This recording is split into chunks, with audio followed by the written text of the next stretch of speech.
I've slacked off long enough. I've held off long enough. I have procrastinated long enough. And since I'm in pain right now and don't know what's going to happen as a result of the pain, I figured now's the best time to go ahead and give you the coverage that I committed I was going to do. And this is going to take a while, so bear with me. I'm not one of those who speeds through stuff. And at the front of the audio, listen, just listen. It is vital. If you want to follow along, I encourage you do so by opening another tab in the background and just follow along with the audio. By and large, you getting hands-on and doing it yourself is going to make it stick better than me just navigating the site and reading stuff that you can read yourself. You've got to master doing it yourself. That's the part of the journey. I want to teach you how to fish, not fish for you. So that's why you're not going to see excessive video on this. Now, this one's going to be unique. I will have some occasional screenshots in the picture that you see up there. So you will want to keep an eye out when I shift it to certain important imagery. But I'm not going to go through and just show you the site when you can do it yourself. I encourage you to do it yourself because you may not even care about the project. That's the other thing. And I don't want to bore you with it like Tevin Campbell. I want you to go and do it yourself so that you learn how, but also make sure that it's of interest to you beyond my coverage. Maybe you only care about the high-level summation. Certain people may only care about the high-level summation. That's why I do what I do. Let me get into it. This is an ecosystem. It's not a token. I will be referring to them interchangeably, but understand it is an ecosystem. That's why it'll take a while. It starts with EverRise, everrise.com, just like it sounds, everrise.com. I encourage you to go take a look at it. This is one of those unsung hero type tokens. When I say unsung hero, that's not a shill statement. There are tokens that stand out in a crowd, even though they're not getting excessive attention, like the other ones that don't do jack. You get tons of tokens that get shilled by the Dell rug pulls of the world, and they don't do anything. Or maybe they do something, but they only appeal to one segment of the core audience. EverRise, the project, the overall ecosystem, is one of the very select few projects I've seen that actively solves real problems in cryptocurrency. This one's been around a long time, and I've got to make sure you understand. This one's been around a long, long time, and it's gone under the radar to the point that I was talking to an influencer, and he wasn't even aware of it as a project. That tells me it's been around for a while, but it just kind of gone under the radar. Every now and then you would see people chat about it or mention it, but it's never been that excessive push. Like if you think about something like Libero, it kind of went under the radar at first. Now it's kind of well known.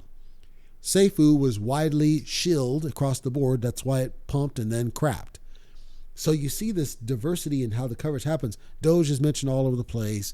SHIB now, of course, mentioned all over the place. Saitama keeps trending, even though they're dissatisfied, and the Wolfpack is basically eating each other. But Volt, you see all over the place. CoinView Cap, you see, I did coverage on that one. You see all these ones that are heavily shilled. Ethereum Max, heavily focused in social media terrarium. And then these guys go under the radar. These guys are one of the select few who actually have utilities for cryptocurrency that help cryptocurrency and the stability of cryptocurrency. I'm going to break down how this works. It starts with a token, EverRise. The EverRise token, as with all of the other applications they have, stands alone as an independent utility. The initial messaging behind the EverRise token is that it was going to serve as a utility token, with the utility being that it would support cross-chain transfers. This is how it started. It also was going to be a securing, not a security, but a securing token. What's not really known is that EverRise was arguably one of the first, if not the first, to do the concept of a buyback, which we now take for granted. Every token is doing buyback type strategies. EverRise was one of the first, if not the first, to do the buyback concept, and it was a front runner in what we now know of as that buyback concept. EverRise exists on 5 different chains. I'm pretty sure it started on Ethereum and then went Binance and then Polygon, Avalanche, and then Phantom. When you look at the token, it doesn't have fancy mechanics to it. Ultimately, you can purchase it. It doesn't have like reflections, but it does have staking rewards. I'll get to that in a second. But it doesn't have fancy mechanics. It doesn't do all the hoops and gimmicks and all that stuff. It recently went to a V3. I want to tell you the story about why it's a V3 now. They have applications for the staking where a hacker was able to breach and get access to the rewards. They didn't get access to the core tokens. They got access to the rewards. They identified the reason this happened and decided that moving to a new contract was the best way to avoid it, but also took the opportunity to improve it. The result is they changed from what used to be known as EverStake, which was a straight up staking like any other staking, where you got rewards, and changed to what's called now the NFT staking lab. This was a unique concept because what it does is your tokens get staked in this, you choose how long they're staked, and in return, you can mint an NFT that represents your stake. They took it a step further. The tokens that are staked stay in your wallet. So unlike other staking utilities where they're gone and you can't see them and you have to go to their app to see it, you can see the tokens in your wallet, so you can see the true value in addition to your portfolio, the rest of your portfolio. You heard me on a past episode where I talked about the challenges when you stake and an inability to see a single view of your total portfolio value. This helps solve that. But second, you get an NFT that also has your value represented dynamically updating, and then it has an image that represents your size of your stake. And this is a tradable NFT. It's not like it's a single point, but it serves you as knowing what your value is, and it's tradable. This is unique. I haven't seen any other project do it the way they did it.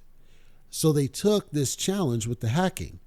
They made everybody whole with V3 and releasing the tokens back, restored the rewards, and then took the opportunity to actually improve how the staking works to this new one. I have one concern about the way they did it, which was that the old was a lot more accurate with tokens that were not staked versus staked. So since all your tokens show in the wallet, it's just one bucket. But you can't tell how much portion is staked versus not staked unless you look at the NFT or you go to the dashboard. I would rather the old dashboard structure be revisited where it told you, here's how much is staked, here's how much is not staked, and then here's how much your rewards are, and then here's your unlocked time in just a simple view. The NFT may show some of this data, but you have to go to the NFT because the NFT can't display in any known wallet. You have to actually go out to their dashboard or go out to OpenSea to see it. I tested this in Trust Wallet. I tested it in SafePal. Neither are able to display the NFT, which is a bug on the wallet. It's not Ever's part. So that's one thing I would like to see about the staking is return that old widget that shows me the unstaked versus the staked.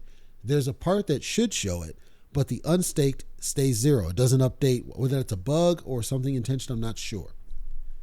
The other application they have is EverSwap.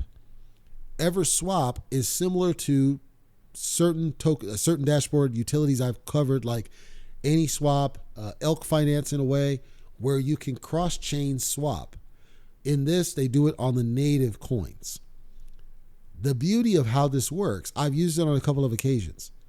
If you just, for example, Coinbase, they're on the verge of listing Binance USD, but it's going to be the Ethereum version of it. This EverSwap can be used because Binance USD Ethereum is useless to people. This can be used to swap it over to the Binance Smart Chain as an example. I think this is good to have in back pocket because you could have situations where you want to go to another network, but you need to swap your native coin to that network in order to get that gas that you need. Love the fact that they do that. I don't have any real concerns. One feedback point I would have is that it only works with native tokens. I would like to see that they extend it to something beyond native tokens and implement something similar to what Elk has. For example, If you have Rise on 5 networks, I would love to see some way that we can take the Rise, go to another chain, and then turn it into gas on the back end. Because maybe we don't want to swap our native, but we do want to get gas on the new chain. I would like to see something like that implemented. The other one's EverBridge. EverBridge is awesome when you look at it and what it's doing. There are a number of tokens that actually are trying to use it. And what it does is it allows other tokens to bridge their projects. So let me give an example of a project that could use something like this is AIDI Finance. They have a token on Binance, a token on Ethereum. The prices don't match. And they had to build their own bridge. And I don't know that they ever finished it. Maybe they did, but it took them forever to build the bridge. Whereas the EverRise team had already built this bridge utility that other tokens could use to help people bridge across the networks. The more networks that you're on, the more holders you're going to get. So having somebody who's already solved the problem is something to tap into. I don't really have any concerns on that utility. I think it's an awesome utility for what they're doing with it. EverOwn. This is a standout in the crowd. They're all good, but the EverOwn is a standout. Here's how EverOwn works. If you recall, I did some coverage on some tokens like Elephant Money and other ones where it seems like the token, the owners is not renounced. And as a result, there's a risk because they could execute a thing. What EverOwn does is you put your contract under the control of a governance in this. And the community can vote to allow you to unlock for whatever you're trying to change. So you would go in and you would say, hey, I'm about to make this change for the fees. And the community has to agree with your reasoning. If they vote and they vote with their wallet and their coins they're holding, and they go in and they say, yep, we approve this. And if enough say yes, it temporarily unlocks the contract to allow the owner to make changes. But you don't lose total control with renouncing. You can do it temporarily and then relock it. This gives assurance to your community that you're not going to be able to rip them off because you can only do it with the community's approval and it's only temporary. EverMigrate. More and more tokens are starting to use this and I applaud them for this. You've heard me talk about my beef with migrations. Migrations are the most painful thing for an investor, and I believe they harm sentiment because they're a pain. None of them have gone well. Some of them are done in good faith. Many of them fail when they try to do it, or they struggle after they've done it. EverMigrate, the way it works is if you publish your solution through EverMigrate, and the most recent candidate for this was Voltinu, ETHFan token also did it. You make your tokens available through this, your whatever V1 to 2 or 2 to 3. Your investor goes in, they connect their wallet. So it sees that you have the prior token and you say migrate. And the other part, you can migrate portions. So let's say I want to migrate half now and then half later. Maybe I'm still collecting reflections or whatever. You can do partial migrations. You can do full migrations and it's turnkey. You just tell it how much you want to migrate, hit migrate, accept the gas, it does the swap for you. Think of all the other tokens like Para that have done multiple migrations and they've sucked every time because of the level of effort. Even if they airdrop them to you, the airdrop actually caused their problem or exacerbated it. Or they have you go in and you got to claim them and then you're stuck with useless tokens in your wallet. Like with Volt, it's cleaner because, and ETHFan token, you're sending all the tokens out so you don't have useless tokens. It gives them the liquidity that they need in order to make the new token spin up faster. But you also get your new tokens directly to your wallet and you don't have to take multiple steps. You just go here and it's a turnkey solution. EverWallet. EverWallet is one that I had not known was even an option. And I was not exposed to it. They just created this guy. I was looking at it. This actually was something I had thought of in the morning. And it's not out yet, but here's how this works. First, let me talk about the problem.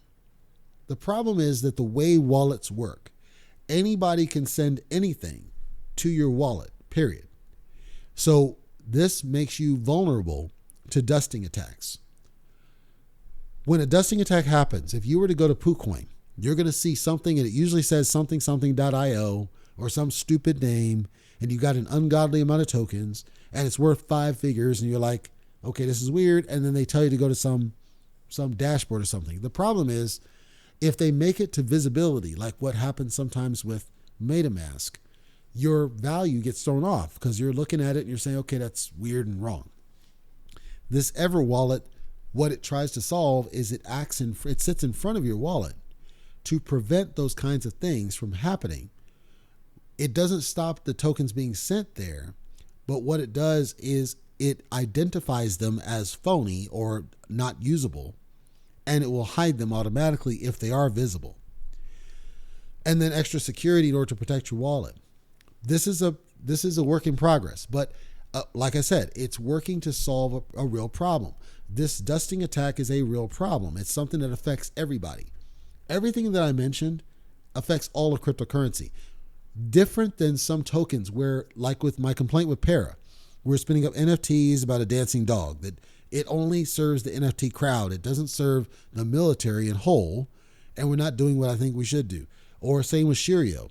Fantastic artwork, fantastic stuff, but it only caters to the NFT crowd. Like, you're doing things that are not catering to the majority. They're in the crypto bubble.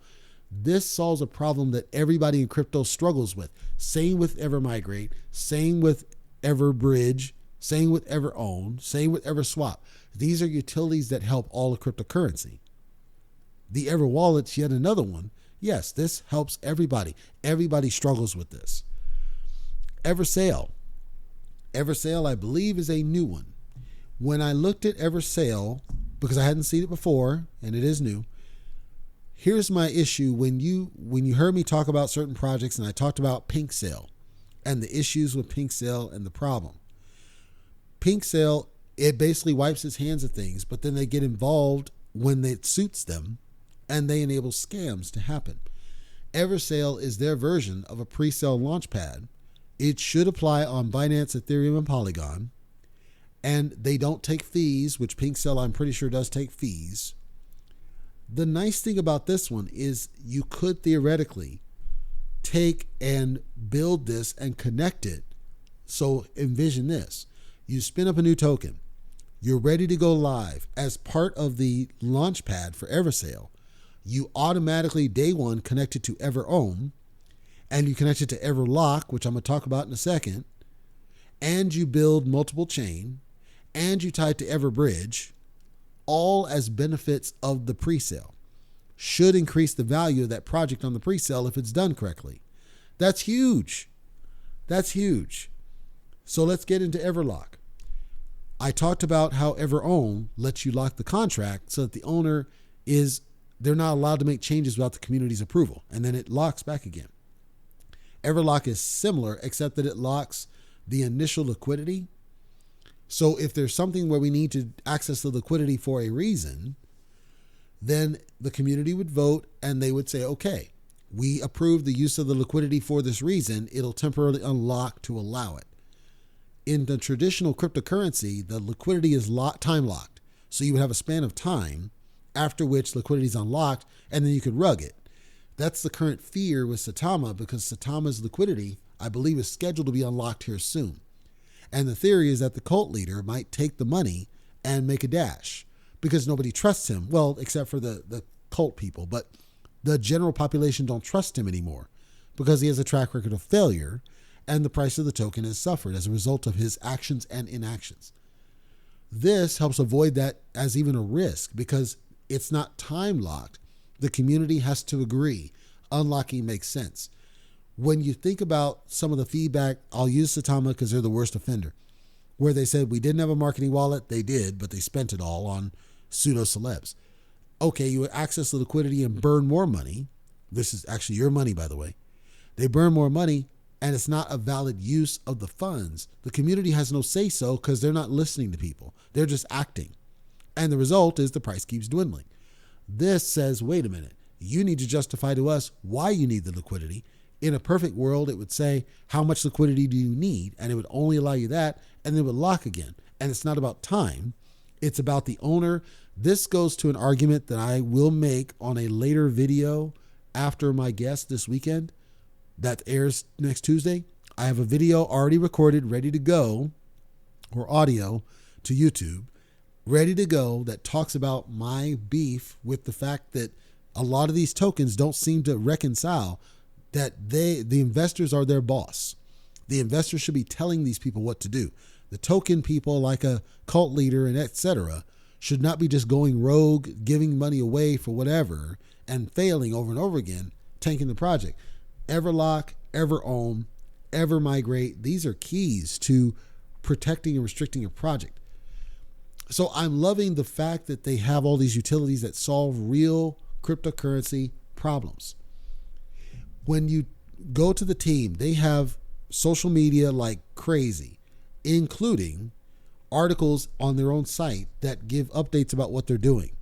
So when they got hacked on the staking, they put a published on their site that says, this is what happened. This is what we're looking into. Then they did publish things saying, we're about to do V3 because we found the issue and we think it's better to do that. Then they did another one saying, we decided to do NFT staking. We think you're going to like it. They did another one saying, here's how that works. And here's some images about what that looks like. Then they said, okay, we're about to do airdrops to the V3 for the migration.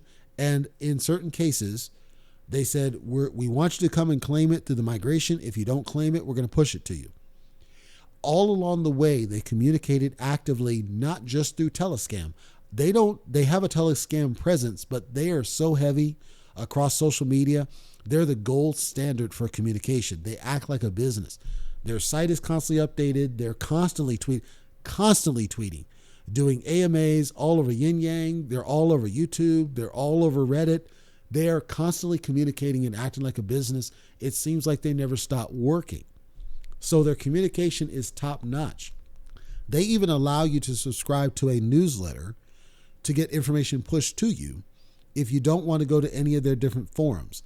The only forum I don't see, which is not a big deal, but that I don't see here represented, they got Facebook, they got Twitter, YouTube, Insta, Discord, Telescam, Reddit. I don't see that they have any LinkedIn presence. That's not a big deal necessarily, but it's something I would like to see, is LinkedIn presence. On their site, on EverRise.com, under About, they have actual pictures and names. In some cases, they're screen names, but in other cases, they have real names available. But they have names and faces of all the people who are part of the team under this section. This is what all should be doing. When you hear me say, I need to see this stuff about what you're doing, this is what you want to see. This is how it's supposed to be done. And very few do this. Some of them are alias names. I don't like alias names, but I understand why. My feedback again is just, I would like to see LinkedIn accounts so we can learn more about the people behind the project. I understand why they possibly might not have considered doing that, but I think it's important that they get into the groove of having LinkedIn accounts available so we can learn more about the people. I think investors care about that. They care about, yes, I want to know more about the people who are running my project. Why would you not want this? The only thing separately then of what I saw that was worth at this point conversation, because I'm trying to keep this very refined. White paper. The white paper is a PDF, which you've heard me say is the goalpost. Not only is it a PDF, they actually take time to update the dang thing, unlike many other tokens. They update it. They tell you why it's a thing. They tell you what they're here to do. They give you, it's clean, it's structured very neatly. They tell you where they began. They tell you what got them to this point. They explain the token. They explain the tokenomics. They explain how everything is designed to work, including the fees, the liquidity, project, marketing, time lock for certain functions, revoking approvals, timeouts. They give you the supply. The circulating supply is 72 billion. I'm pretty sure it's probably about 100 billion total. I might be off on that one, but the point is they give you that and then they break down where you can, the contract addresses. You heard me beef about that on other ones where they don't give the contract addresses and you're trying to figure out how to do it. They give you screenshots of the dashboard and what you can expect. They have flows about how tokens move. between the different parts of the project. They break down the staking. They break down the rewards and how the rewards are calculated. It's a 40 some odd page document. And they went through methodical detail to make sure people understand what it is they're doing, why it exists, how this all works, including, as I've beefed on other projects, images about what you're going to see when you do the NFT staking. Here's how some of the images work for the NFTs. I have nothing but utmost praise for their white paper. I'm going to hit them with a couple of things. These are nitpicks. They're not beefs. These are nitpicks only. Number one, performance. I love the visual of the white paper, and I'm sure this thing looks amazing as a printed document, but the performance of it sucks. And it does because of the way that the background image works. So I'm not sure that they could have done any better job with the same look and feel. I just would share the feedback. And again, it's a nitpick. I think they do need to look at some sort of optimization processes for the way that the performance works. Just a nitpick. I need to call it out. I think it's important that performance is there because most people, might not be on high-end devices. And so your mobile devices might struggle with this type of a document because they have storage limitations, cache limitations. That's the reason I'm bringing it up and the reason I call it to attention and why I'd like to see them fix it, because I would want your mobile device users to be able to access it and get access to this great information. Like, I'm praising the document's content, and I think they need to try to optimize that as best they can. It has the audits listed. Desert Finance is at the top of the list. You've heard me say Desert Finance, I believe, is the cream of the crop for the Binance Smart Chain specifically.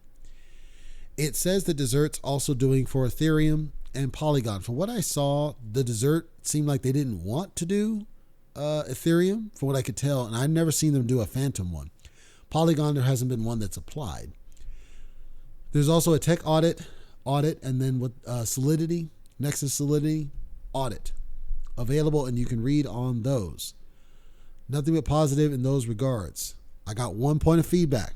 This isn't a complaint. It's 1 point feedback only. The audit results are not, from what I can tell, linked off the site. If they are, I don't think they're in an obvious enough place. That's a point of feedback to help them. I think you should have the audit actual results, the link to the audit results, directly on the site in like one of the menus. If it's in the articles, which I suspect it is, that's cool. But I think for convenience of your visitors, you should have just a menu that says audits and then do that, or put it under About Us maybe, or something where you can get directly to it. I don't see that. I've scoured pretty darn well, and I'm not seeing it anywhere that's blatantly obvious. So if you have it and I'm missing it, I want the smoke. I would love to hear from you to explain that. The final part I'll call out. They built an FAQ. The FAQ is extremely well done because it helps people understand not just the Rise token, but each of the different sub utilities that they created and FAQs about each one. They treated each one as its own utility, truly its own utility, its own brand. Under the EverRise brand, each one has singular purpose. For anybody who's a gamer and played Horizon Zero Dawn, the first thing I thought of is Project Zero Dawn, in the sense that all these are separate sub-components underneath Gaia, quote unquote.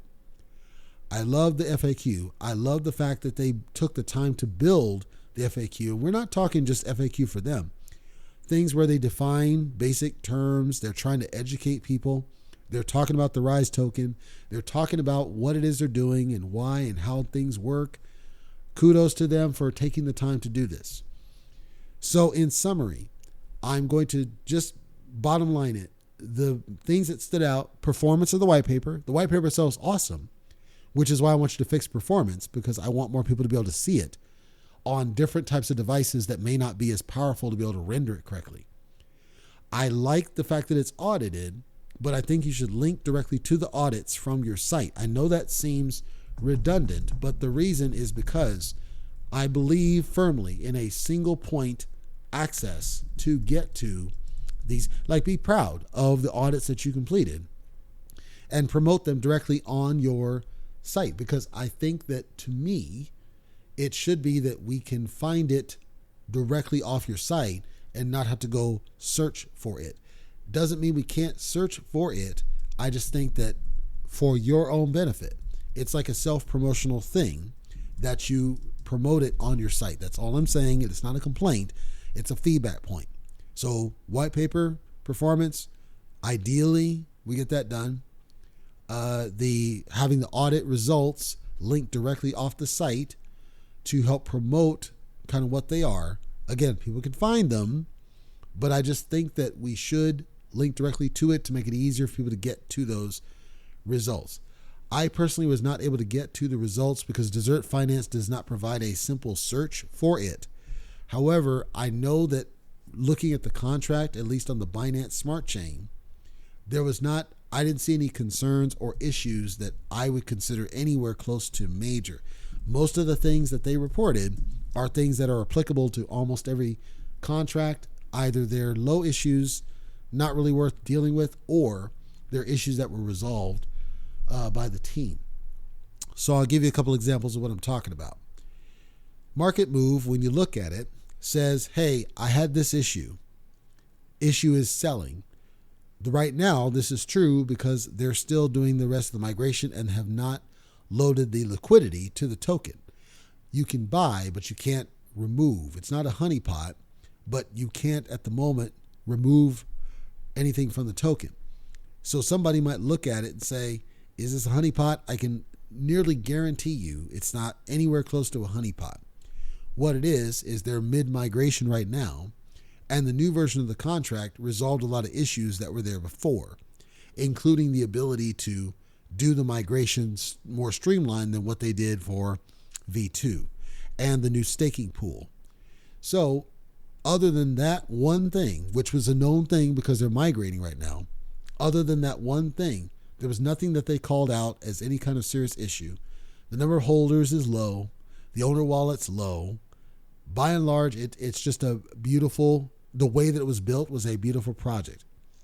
Another point of feedback is, I think, in the way that the migration was done to restrict sales is understood, but other projects that did that ended up having issues because certain of their holders got sketchy after it was opened up. That happened to EarnHub. I think EverRise does a better job than EarnHub did because EverRise is constantly communicating to people about what's happening. I'm simply sharing the passive feedback. I think there has to be some way that allows people possibly to sell, but perhaps just throttles how much they can sell, maybe, so that you don't completely block it, but you're not completely blockading it, but you are managing the sells that we know would happen. The other, I'll flip that, because them not allowing sells may very well have insulated the token from the recent bear transactions that were the sell-offs that were happening, because a lot of tokens were just dumping, I speculate because of tax season. With this one having been restricted from sales, it may have protected those funds from excessive dump that likely would have happened. I'll flip it back. It's possible that once it opens up, there still are the excessive dumps. We don't know. If you're in EverRise, if you choose to buy into EverRise, you're doing so because you support the ecosystem. I'll tell you straight up that EverRise is not one of the tokens that's going to make you rich in 2022. I can already tell that just because it took a while just to get to this point. It has slow and steady growth. It has not yet hit 100 million market cap. It has slow and steady growth. It's fresh off this migration. It hasn't completely opened up yet. Once it opens up, we expect there'll be some sells. If they don't put some mitigation strategy, that may hurt the value ever slightly. But I think it has enough loyalty in the community that it will recover quick. But I'm going to stress it again. If you're going to invest in EverRise, understand it's not a get-rich token. It's not a token that's built to make you wealthy. It's a token you believe because you believe in the ecosystem that they're creating. And you expect that at some point the utilities that they've created will take off. The tokens that you purchase then are supportive of everything that they're doing. So the more activity and volume, like if you have other projects, like if you have one and you know they're about to do a migration. Now, obviously the tokens are too arrogant and they don't listen to people, but let's say you have one that they're willing to listen. Get them over to EverMigrate. Get them to use these utilities. Point them to the successful projects that just did it, Volt and EFT fan token, and talk them through why this may make sense for them. If you have a token that you're not really confident about the whole own or renounce, send them over to EverOwn. It's the best of both worlds. They can have access to make changes, but it's with the vote of the community. This is going to increase investor trust.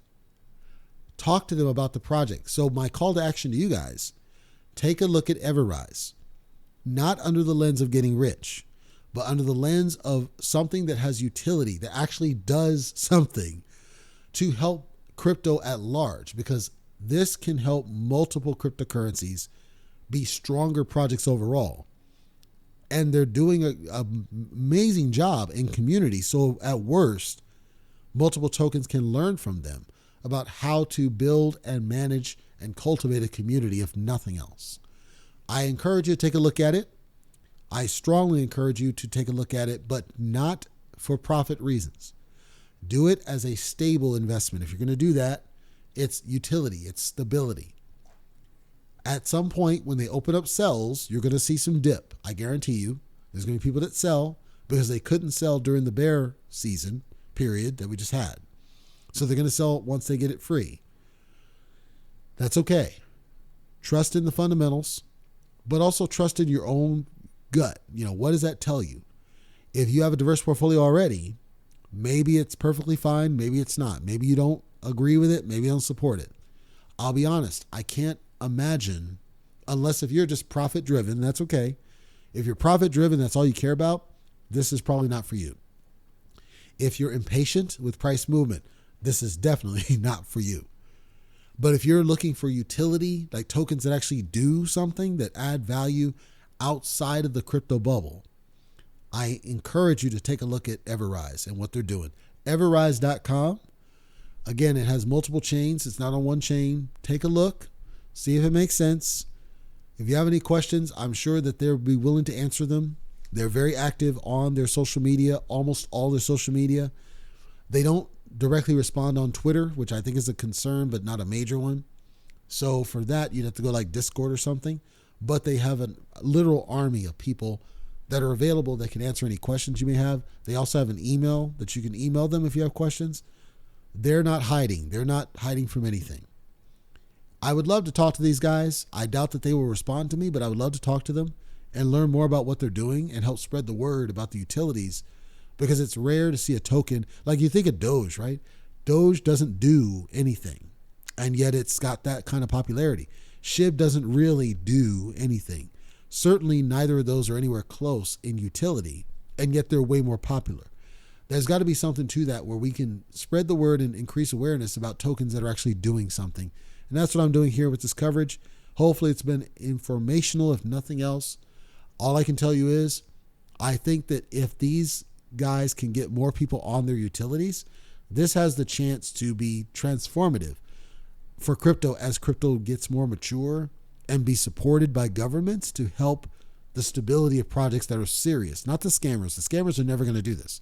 If you got projects where they're like, no, we don't want to do that, they're probably scammers, honestly. Ones that are open to things like this and utilities like this, they're the ones that are going to last the test of time, I think. That's my opinion on that.